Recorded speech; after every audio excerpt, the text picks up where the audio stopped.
નમસ્કાર વિદ્યાર્થી મિત્રો, હવે આજે આપણે આ નવા સત્રની પાંચમા ધોરણના નવા સત્રની શરૂઆતનો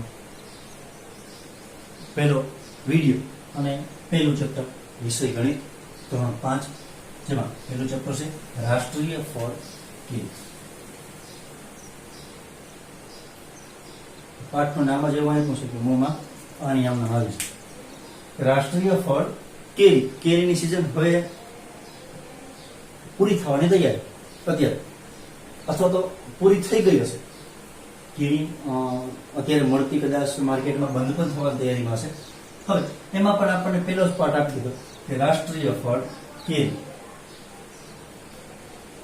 રાષ્ટ્રીય ફળ તરીકે આપણે કેરીને માન આપ્યું છે, તો કે રાષ્ટ્રીય ફળ કેરી પાંચમા ધોરણનો પહેલો પાઠ. હવે એમાં તમને શરૂઆતમાં પહેલું એક નાની પંક્તિ આપી છે, કાનજી સુણે.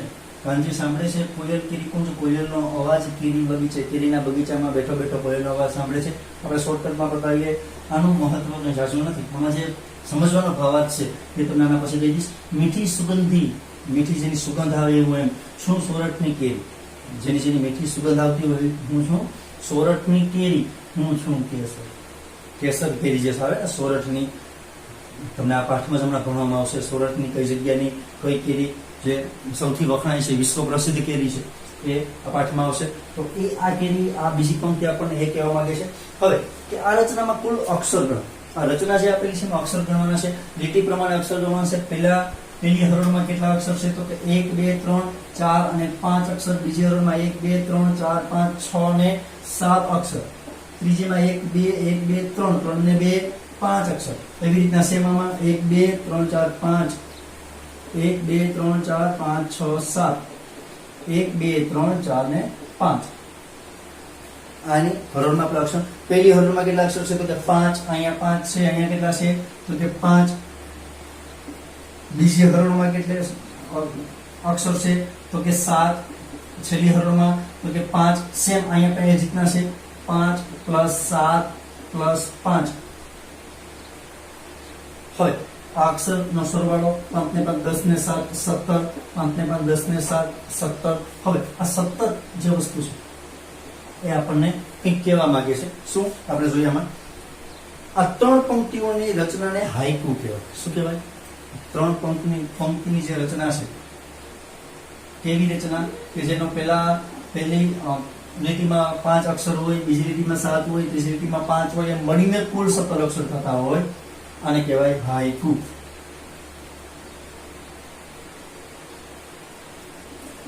આ 3 પંક્તિની રચનાને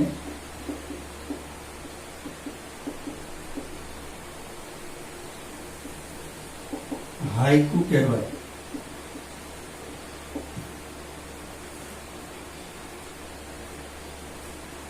અને આ શું છે, તો કે જાપાનનું સાહિત્ય સ્વરૂપ છે.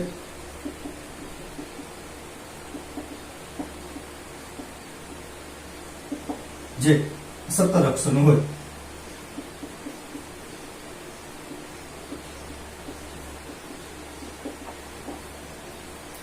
સરસ. હવે આપણે, તમે કેરી વિશે કોઈ કવિતા કે વાર્તા જાણો છો? તમે કેરી વિશે કઈ કવિતા અથવા તો વાર્તા ક્યાંય જોઈ છે? તો ના જોઈ હોય, ના સાંભળી હોય, તો તમે યુટ્યુબમાં સર્ચ આપશો તો તમને આરામથી કોઈ પણ કેરી વિશેની કવિતા તમને મળી જશે. અહીં કેરીના કેટલાક ચિત્રો બાળકોએ બનાવ્યા છે. જ્યારે તમે કેરી વિશે વિચારો ત્યારે કેવા આકારો તમારા મનમાં આવે છે, નીચે મુજબનું ચિત્ર બનાવો, જેમાં તમે વિચારેલા વિવિધ આકારોનો ઉપયોગ થશે. હવે તમને આંખો બંધ કરી 1 મિનિટ માટે વિચારવાનું છે કેરીના આકારો છે, અને તમને કેવા કેવા આકારો મનમાં યાદ આવે છે, કેવા કેવા આકારો તમને વિચારમાં આવે છે, એ આકારો તમારે ચિત્રમાં દોરવાના છે. અને આ તમારું હોમવર્ક રહેશે. જેમ હોમવર્ક આવતું જશે એ હું તમને કહેતો જઈશ. કેરીના આકારો, મતલબ કે તમારે કેરીના ચિત્ર દોરવાનું છે. હવે એમાં તમે આંબો દોરી અને એમાં કેરી દોરો તો પણ ચાલે, ખાલી કેરીનું ચિત્ર દોરો તો પણ ચાલે. તમારા મનમાં તમને જે કેરીની રચના દેખાય છે એ પ્રમાણે તમારે ચિત્ર દોરવાનું છે. આગળ વધીએ આપણે. કેરીને સંસ્કૃતમાં આમ્ર કહેવાય. કેરીને સંસ્કૃતમાં શું કહેવાય? આમ્ર. એટલે કેરી શબ્દ છે એને સંસ્કૃતમાં કહેવાય આમ્ર. સંસ્કૃત શબ્દ છે.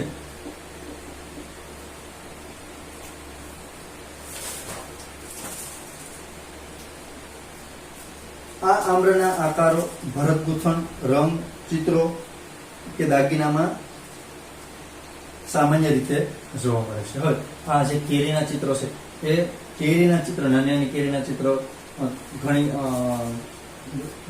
જે તે સમયમાં જૂના વખતમાં જે માજી આપણા દાદી હતા અથવા આપણા દાદીના પણ સાસુ મતલબ કે આપણા પરદાદી આવા લોકો જે કંઈ ઓઢણાને ઓઢતા અથવા જે કંઈ કપડાં પહેરતા એમાં કેરીની ડિઝાઇન પાડવામાં આવતી. કેરીના ડિઝાઇનના કપડાં પણ પહેરવામાં આવતા અથવા તો આપણા ઘરે કોઈ એવા જૂનવાણી કપડાં હોય તો એમાં પણ કેરીની ડિઝાઇન તો કે ભરત ગૂંથણમાં જાતે પણ ભરીને બનાવવામાં આવતી. તમારી આજુબાજુ કાપડના પડદા, ચાદરી અને અન્ય ચિત્રો જુઓ, તેમાં રહેલ વિવિધ કલર આકારની કેરી શોધો. તો એમાં તમારે વિવિધ રંગ આકારમાં કેરી શોધવાની છે, પણ અત્યારના સમય પ્રમાણે આ વસ્તુ ગોતવી થોડી મુશ્કેલ છે. જો હોય તો પ્રયત્ન કરવો ગોતવાનો. આવી કેરી તમે પણ દોરો. એક કરતા વધુ કેરી ચિત્રો રચી અલગ ભાત ચિત્ર બનાવો. ઉપર જે ભાત ચિત્ર બનાવેલા છે તમારી સામે 3 ભાત ચિત્રો દેખાતા હશે. પેજ નંબર 2 ઉપર 3 ભાત ચિત્રો દેખાય છે. આ ભાત ચિત્ર જો અને તમે દોરવાનો પ્રયત્ન કરવાનો. હવે આપણે આવીએ આગળ. ગુજરાતના ગીર સોમનાથ જિલ્લાનો તાલાળા તાલુકો કેસર કેરીના ઉત્પાદનમાં વિશ્વ પ્રસિદ્ધ છે. મેં તમને ઘડી પહેલા વાત કરી હતી ત્યારે આ પંક્તિ આવી ત્યારે કઈ વિસ્તારમાં? તો ગુજરાતમાં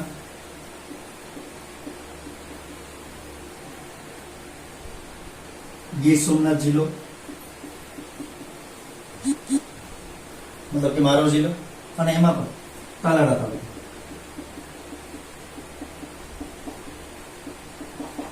આ કેરીમાં વિશ્વ પ્રસિદ્ધ છે. કઈ કેરી? તો કે કેસર કેરી. તાલાળાની કેસર કેરી જે છે એ વિશ્વમાં પ્રસિદ્ધ છે. વિશ્વ આખામાં વખણાય છે કે ભાઈ તાલાળાની કેસર કેરી. અહીંની જમીન કેસર કેરીને ખૂબ જ માફક આવે છે. અહીંની જે જમીન છે એ કેસર કેરી માટે ખૂબ જ માફક છે. કેરીને ખૂબ જ માફક આવે છે. તાલાળા ગીરને કેસર કેરીની રાજધાની કહેવામાં આવે છે. તાલાળા છે ગીર વિસ્તાર. તાલાળા એક તાલુકો છે. ના તાલુકાનો જે ગીર વિસ્તાર આખો છે કે જ્યાં કેરીનું ઉત્પાદન થાય છે અને કેસર કેરીની એક રાજધાની માનવામાં આવે છે. અહીંની વાડીઓ આંબાવાડીઓ તરીકે ઓળખાય છે કે જે કેરીના બગીચો હોય એને આંબાવાડી તરીકે ઓળખાય છે. આ આંબાવાડીઓ આ વિસ્તારની જીવાદોરી છે.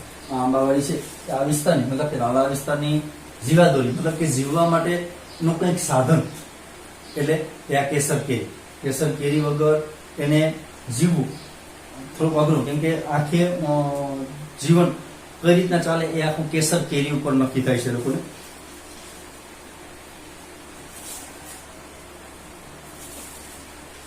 આંબે આવ્યા મોર વાર્તા કેશું કોર.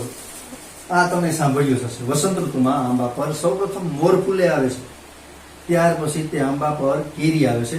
કેરીને આંબા પરથી ઉતારી ઢગલો કરવામાં આવે છે. આ ઢગલામાંથી ગુણવત્તા મુજબ કેરીના બોક્સ પેક કરી આ વિસ્તારમાં માર્કેટ યાર્ડમાં વેચવામાં આવે છે. તો સેમ કે ભાઈ જેમ આપણે અહીંથી કચ્છમાંથી ખારેકના અને કચ્છમાં પણ કેરી છે એટલે બધાને ખબર જ હશે કે કેરીના બોક્સ ભરવામાં આવે અને બોક્સને માર્કેટમાં ઉતારવામાં આવે છે. એક બોક્સમાં 18 નંગ કેરી હોય તેવા તમારા વર્ગના વિદ્યાર્થીઓની સંખ્યા જેટલા બોક્સ લાવવામાં આવે તમામ બાળકો તેને ખોલી કેરીનો એક ઢગલો કરે તો કુલ કેટલી કેરીનો ઢગલો થાય તેમાંથી 10 કેરીના એવા કેટલી ઢગલી થાય. હવે દાખલો ગણિતની શરૂઆત આ દાખલા થયો. અત્યાર સુધી જે હતું એ ગણિત જેવું લાગતું નહોતું, પણ હવે ગણિતની શરૂઆત થઈ એવું લાગે છે. તો દાખલો એક બોક્સમાં 18 નંગ કેરી છે. એક બોક્સ 18 નંગ કેરી. એક બોક્સમાં 18 નંગ કેરી છે. તમારા વર્ગના વિદ્યાર્થીઓની સંખ્યા જેટલા બોક્સ લાવવાના છે. તમારા વર્ગમાં વિદ્યાર્થીઓની સંખ્યા માની લઈએ આપણે કે ભાઈ વર્ગમાં વિદ્યાર્થીઓની સંખ્યા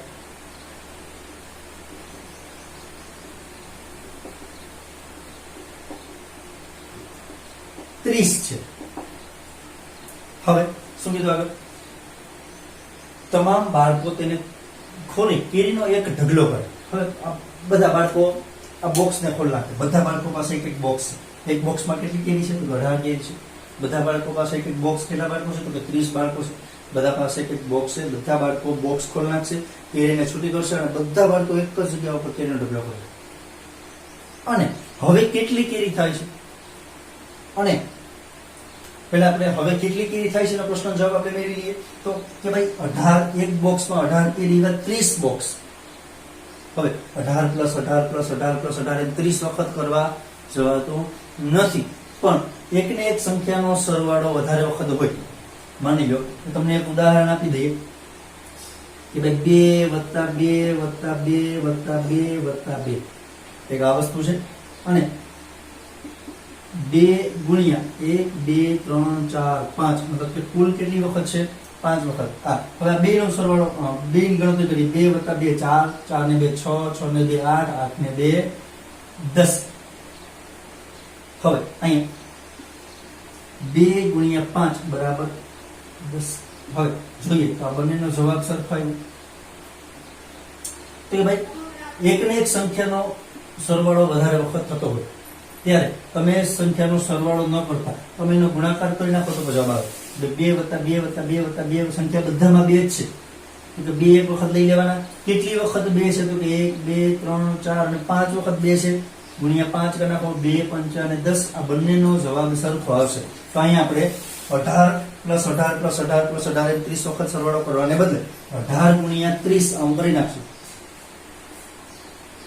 તો પણ કેટલી કેરી હશે આપણને ખબર પડી જશે. હવે 18 ગુણ્યા 30 અહીંયા નીચે બે સંખ્યા છે. બે સંખ્યા માટે એક શૂન્ય મૂકવાનું.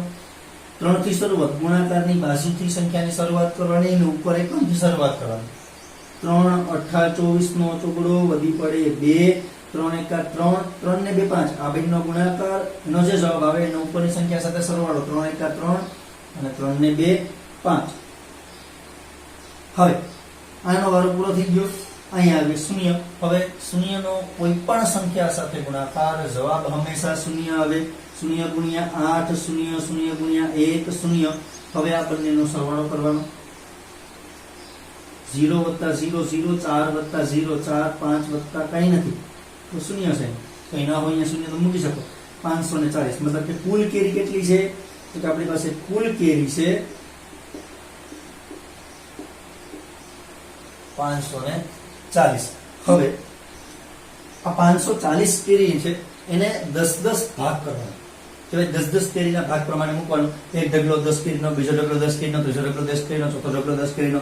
આમ કેટલા ઢગલા 10 કેરીના કરશું તો 540 થશે. હવે એમાં પણ થોડું કન્ફ્યુઝન એવું કે ભાઈ એક એક આપણે ગણતરી કરવા બેસી કે 10 પછી બીજો 10 20 ત્રીજો 10 30 ચોથો 10 40 એવી રીતના શક્ય નથી. તો એના માટે બીજું ગણતરી આપણે શું કરશું? ભાગાકાર. શું કરશું? ભાગાકાર. 540 ભાગ્યા કેટલી કેરીનો ઢગલો કરવાનો છે આપણે? તો કે 10 કેરીનો ઢગલો કરવાનો છે. એક ઢગલો 10 કેરીનો. હવે આ ભાગાકાર તમે તમારી નોટબુકમાં ગણો. અત્યારે વિડીયો સ્ટોપ કરી દો, તમારી નોટબુકમાં ગણો. દાખલો ગણાઈ ગયા પછી વિડીયો સ્ટાર્ટ કરવાનો, શરૂ કરવાનો અને તમારે જોવાનું કે તમારા જવાબમાં અને આ જવાબમાં કેટલો તફાવત છે. તમારી ભૂલ પડી છે તો ક્યાં ભૂલ પડી છે અને નથી તો નો ડાઉટ તમને આવડે છે. હવે દાખલો ગણી લીધો હોય તો હવે અહીંયા તો ભાઈ 10 અહીંયા 5 છે પેલી સંખ્યા જે 10 કરતા નાની છે તો બે સંખ્યા ભેગી લેવાની. જો અહીંયા જે સંખ્યા હોય એના કરતા અહીંયા સંખ્યા મોટી થવી છે ત્યાં સુધી જવાનું. એક સંખ્યા નાની છે પેલી 5 નાની છે તો 54 લઈએ તો હવે 10 પહેલા મોટી થઈ ગઈ તો હાસ હવે મોટી. તો હવે 10 નો ઘડિયો બોલીએ. 10 * 10 10 * 20 10 * 30 10 * 40 10 × 5 = 50 10 × 6 = 60. 60 તો 54 કરતા વધી ગયા તો 10 × 5 = 50. 10 × 5 10 × 5 = 50. 4 માંથી 0 ગયા 4 5 માંથી 5 ગયા 0. હવે ઉપરથી ઉતારવાનો 0 કેટલા આવ્યા? હવે કેટલા થઈ ગયા? અહીંયા 40. ફરી પાછો 10 નો ઘડિયો બોલો. 10 × 10 10 * 20 10 * 30 10 * 40. જે સંખ્યા છે એ જ આપણને મળી છે. 10 * 0 0. તો શું જવાબ આપણને મળ્યો? તો કે 54. હવે આપણે લખવાનું કે જો આ 540 કેરીના 10 કેરી મુજબ ઢગલા કરવામાં આવે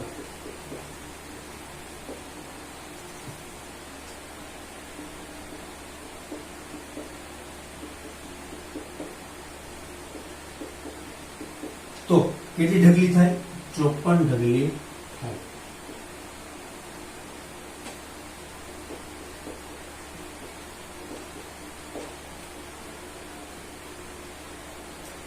આજના વિડીયોને આપણે અહીંયા સુધી રાખશું. આવતીકાલે અથવા તો હવે પછી જ્યારે ગણિતનો લેક્ચર આવશે ત્યારે હવે પછી આગળનો વિડીયો તમને આવશે. ધન્યવાદ વિદ્યાર્થી મિત્રો.